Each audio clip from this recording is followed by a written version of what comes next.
Kaya nang magkatipon ng mga tao, tinanong sila ni Pilato. Sino ang ibig niyong palayain ko? Si Barabas o si Jesus na tinatawag na Kristo?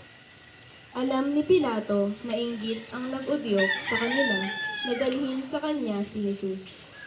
Hindi lamang iyan, samantalang siya'y nakaluklok sa hukuman, nagpasabi ang kanyang asawa. Huwag kang makialam sa tao iyan na walang kasalanan. Sapagkat kagabi, nilakad ako ng aking panaginip tungkol sa kanya. Ang mga tao na may sinulsulan ng mga punong saserdote at ng matatanda ng bayan na hilingin kay Pilato na si Barabas ang palayain at si Jesus ay ipapatay. Muli silang tinanong ng gobernador. Sino sa dalawa ang ibig niyong palayain ko? Si Barabas po! Sagot nila. Sinabi sa kanila ni Pilato. Kung gayon, anong gagawin kay Jesus na tinatawag na Kristo? Sumagot ang lahat. Ipako sa krus! Bakit? Anong masama ang ginawa niya? Tanong ni Pilato. Ngunit lalo pa nilang isinigaw. Ipako sa krus!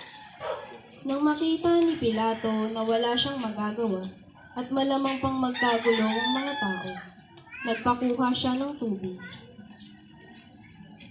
at naghugas ng kamay sa harapan ng mga tao.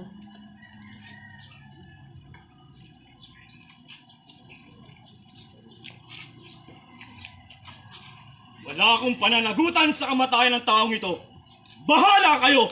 Sabi ni Pilato. Sumagot ang mga tao Bumagsak sa amin at sa aming mga anak ang kanyang dugo!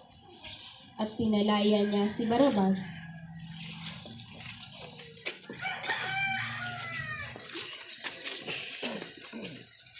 Ngunit ipinahagupit si Jesus at ibinigay sa kanila upang ipako sa krus. Ang salita ng Diyos. Salamat sa Diyos.